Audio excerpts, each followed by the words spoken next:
Hello everyone, my dear students. How are you all? Today we are going to start a new chapter, Civics, Chapter 2, Representations of Democracy, Class 7th.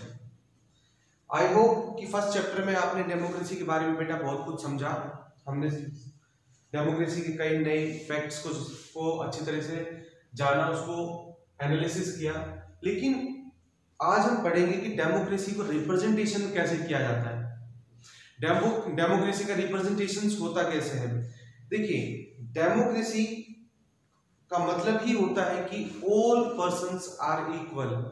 अगर कोई country अपने आप को democratic country allow करता है या कहता है कि वो एक डेमोक्रेटिक कंट्री है, तो इसका मतलब है कि उस कंट्री के पास में अपने सिटीजन को देने के लिए राइट टू इक्वालिटी है, राइट टू फ्रीडम है, राइट टू वोट है एंड अदर कुछ और राइट्स भी हैं जो बहुत इंपॉर्टेंट होते हैं। और इस जिसके अंदर में सबसे ज्यादा इंपॉर्टेंट जो राइट्स होता है वो होता है right to vote. Right to vote का मतलब होता है कि किसी भी व्यक्ति को, जो उस देश का नागरिक है, उस देश के नागरिक को अपना खुद का नेता चुनने की आजादी है कि उसको उसके ऊपर में कौन राज करेगा, मतलब कि रूल कौन करेगा उसकी कंट्री को, कि एक आम नागरिक, एक आम सिटीजन, एक नॉर्मल सिटीजन खुद सिलेक्ट कर सकता है अपनी चॉइस से कि उसका नेता कौन होगा, उसको रिप्रेजेंट कौन करेगा। तो ये होता है हमारा राइट ऑफ वोटिंग। और इस वोटिंग राइट के लिए बेटा बहुत ऐसे रिवॉल्यूशन हुए, अगर हम हिस्ट्री को उठा के देखें और ज्यादा डीपली स्टडी करें तो इस राइट टू वोट के लिए बहुत सारे रिवॉल्यूशन हुए, जैसे कि फ्रेंच रेवोल्यूशन, रशियन रेवोल्यूशन। तो इस रशियन रेवोल्यूशन हुए क्यों? क्योंकि इनके अंदर में पहले मोनार्च सिस्टम होता था, राजा का शासन होता था, राजा करप्ट हो जाते थे। करप्ट होने के बाद में बेटा वो काम करते थे जो उनको अच्छा लगता था, वो बात बोलते थे जो उनको अच्छा लगता था राजाओं को, जबकि जो उनके जो लोग थे, जो वहां की आम जनता थी, वहां की कुछ भी नहीं सुनी जाती थी। इसलिए इस डेमोक्रेसी पहले स्टैब्लिश किया गया। और उस डेमोक्रेसी के अंदर में सबसे जो मेन इंपॉर्टेंट फैक्ट था हमारा, वो था राइट ऑफ वोटिंग, कि राइट ऑफ वोटिंग का एक अधिकार दिया जाए, सभी पीपल्स के पास में, सभी सिटीजन्स के पास में ये अधिकार हो कि वो अपना नेता खुद चुन सके। तो बेटा इसी राइट ऑफ वोटिंग के लिए बहुत सी रिवॉल्यूशन हुई और इसके अंदर में को क्या बोला गया, क्या बोला गया, रिप्रेजेंटेशन ऑफ डेमोक्रेसी, कि डेमोक्रेसी को रिप्रेजेंट करने का। तो इसको रिप्रेजेंट करने का क्या तरीका है? Franchise and democracy.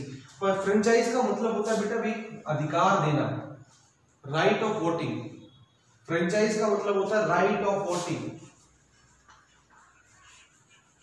Right of voting, right of voting. Voting का जब राइट होता है उसे बोलते हैं हम फ्रेंचाइज।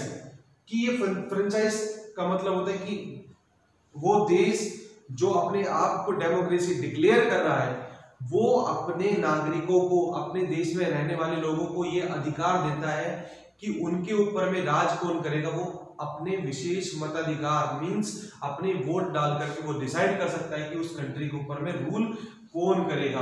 तो बेटा हम ऐसी जिक्र करने वाले, जैसे कि जो हमारा फर्स्ट जो कंट्री था वर्ल्ड का, वो था हमारा न्यूजीलैंड। न्यूजीलैंड ने फर्स्ट ऐसा कंट्री था जो अपने अडल्ट्स को, New Zealand was the first country where every adult had voting rights. Adult का मतलब क्या होता है बेटा? अडल्ट का मतलब होता है कि जो समझदार हो चुका हो। अब वो समझदार बेटा हर देश में अलग अलग है। जैसे मोस्टली कंट्रीज में क्या है, 18 about, those persons who are 18 about, जो 18 साल से ऊपर है, उसको अडल्ट समझ के उसको वोटिंग राइट दे दिया जाता है। जैसे न्यूजीलैंड में हुआ था 1903 के अंदर में वोटिंग राइट मिला था सभी सिटीजन्स को। वहां के सभी सिटीजन्स को क्या था, एक वोटिंग राइट मिल गया था। और अगर हम आगे जिक्र करें, जैसे कि अगर यूएसए की बात करें, यूएसए यूनाइटेड स्टेट्स अमेरिका, तो वहां पर 1920 में 1920 के अंदर में क्या था, वोटिंग राइट मिला था। अब आप कहेंगे कि सर उससे पहले क्या था? उससे पहले ये था बेटा, यूएसए के अंदर में जो लोग, यूएसए डेमोक्रेसी तो था, बट होता क्या था कि वोटिंग राइट उन्हीं व्यक्तियों को होता था, उन्हीं लोगों को होता था जिनके पास में राइट, जिनके पास में पैसा हो, प्रॉपर्टी हो, बैंक बैलेंस हो, जमींदार हो या फिर लैंड ओनर्स हो, उन्हीं लोगों को वोट डालने का राइट होता था।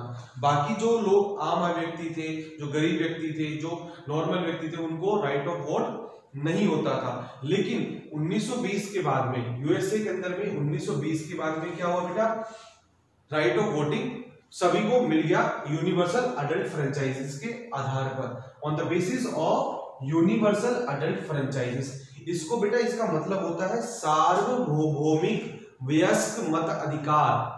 सार्वभौमिक, यूनिवर्सल का मतलब होता है सार्वभौमिक, मतलब कि सब जगह। अडल्ट, अडल्ट मतलब जो 18 साल से ऊपर है या समझदार हो चुका है, जो अडल्ट हो चुका है। फ्रेंचाइजेस मतलब मत देने का अधिकार है कि सब जगह जो व्यक्ति 18 साल से ऊपर हो चुका है उसे फ्रेंचाइज है, मतलब कि वोट डालने का अधिकार है, चाहे फिर वो रंग का गोरा हो, काला हो, या कद का छोटा हो, मोटा हो, पतला हो, गरीब हो, अमीर हो, किसी भी धर्म का हो, किसी भी जाति का हो, किसी भी भाषा से वो बात करता हो, किसी भी रिलीजन का हो, किसी भी रीजन का हो, किसी भी वेशभूषा में वो विश्वास रखता हो, एटसेट्रा, क्यों कुछ भी रहता हो, अगर वो 18 साल से ऊपर है तो उसे राइट ऑफ वोट होगा। इसे बोला जाता है यूनिवर्सल अडल्ट फ्रेंचाइजेस। तो बेटा इसी के आधार पर यूएसए को 1928 में मिला और ब्रिटेन को 1928 के अंदर में राइट ऑफ वोटिंग मिला। ब्रिटेन को कब मिला? 1928 में मिला। तो इसी तरीके से बेटा हुआ क्या कि धीरे धीरे सभी कंट्रियों को यूनिवर्सल अडल्ट फ्रेंचाइज मिलता गया, मींस वोट डालने का अधिकार मिलता चला गया।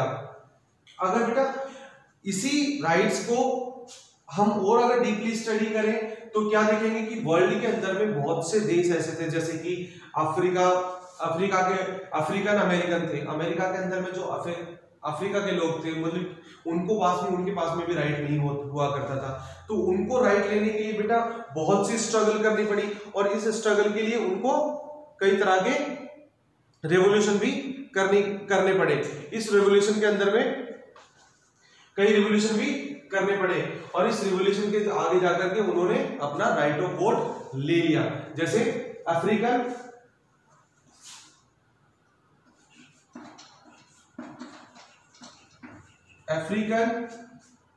जो अमेरिकन थे,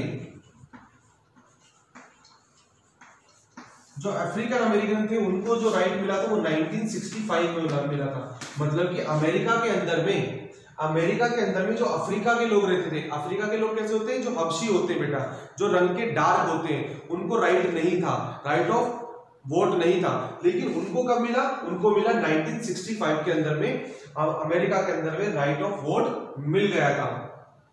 ठीक है, उसके बाद में बेटा अफ्रीका के अंदर में, साउथ अफ्रीका के अंदर में,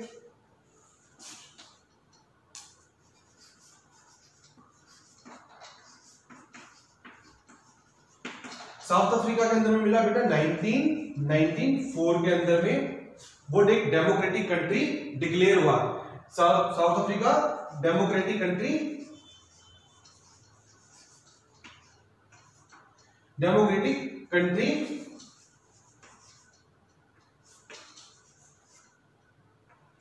साउथ अफ्रीका 1994 के अंदर में एक डेमोक्रेटिक कंट्री डिक्लेयर हुआ, और बाद में जाकर के उनको राइट ऑफ वोटिंग मिल गया था। इस तरह से बेटा इस राइट ऑफ वोटिंग के लिए बहुत से रेवोल्यूशन हुए, और साउथ अफ्रीका के अंदर में जो लीडर थे, जो सबसे इंपॉर्टेंट लीडर थे, या यूं कहें कि एक तरह से साउथ अफ्रीका के लिए जो भगवान का काम किया, या एक ये समझ लीजिए एक विशेष प्रकार का जो लोगों के लिए एक बहुत बढ़िया वोटिंग राइट के लिए काम किया, वो थे हमारे नेल्सन मंडेला।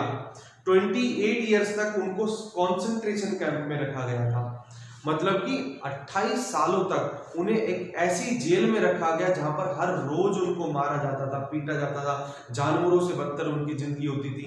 लेकिन उन्होंने एक ही बात सपना देखा था कि जब भी मैं आजाद होऊंगा मैं लड़ता रहूंगा। और वो 28 ईयर्स तक उन्होंने अपनी फाइट लड़ी अगेंस्ट अपार्थाइड पॉलिसी कि जो रेसिज्म पॉलिसी थी, जो रंग का गोरे काले का जो भेद था होता था, उसके खिलाफ उन्होंने लड़ाई लड़ी। और आफ्टर 28 ईयर्स के बाद में बेटा हुआ क्या, 28 ईयर्स के बाद में वो उस जंग को जीते और साउथ अफ्रीका को 1994 के अंदर में एक डेमोक्रेटिक कंट्री घोषित कर दिया गया। और इस डेमोक्रेटिक कंट्री के अंदर में सभी व्यक्ति को, सभी सिटीजन्स को राइट टू वोटिंग दिया गया कि वो अपने अधिकारों से अपना नेता स्वयं चुन सकते हैं कि उनके ऊपर में कौन राज करेगा। And after 1994 there will be no place for discrimination on the basis of colour. Colour के लिए, कलर के ऊपर या कलर के मानने, कलर के किसी कलर के बिना पर उनके ऊपर में किसी प्रकार का कोई डिस्क्रिमिनेशन नहीं किया जाता था। ठीक है, तो बेटा ये क्या था, हमारी जो डेमोक्रेसी है या कोई भी वर्ल्ड की डेमोक्रेसी है वो बेटा जब ही अच्छी मानी जाएगी जब तक कि उसके देश के अंदर में राइट ऑफ वोटिंग फ्रेंचाइज नहीं होगा, या फिर यूं कहें कि यूनिवर्सल एडल्ट फ्रेंचाइज नहीं होगा। तो इसलिए किसी भी डेमोक्रेटिक कंट्री के अंदर में फ्रेंचाइज मतलब कि वो राइट ऑफ वोटिंग होना बहुत जरूरी है। आई डू होप कि बेटा ये लेक्चर आपको अच्छा लगा होगा, और लेक्चर के बाद में बेटा आप अपने इस चैप्टर को एक बार फिर से रीड कीजिएगा, आपको और अच्छे तरीके से समझ में आएगा। Thank you so much for watching my video. All the best.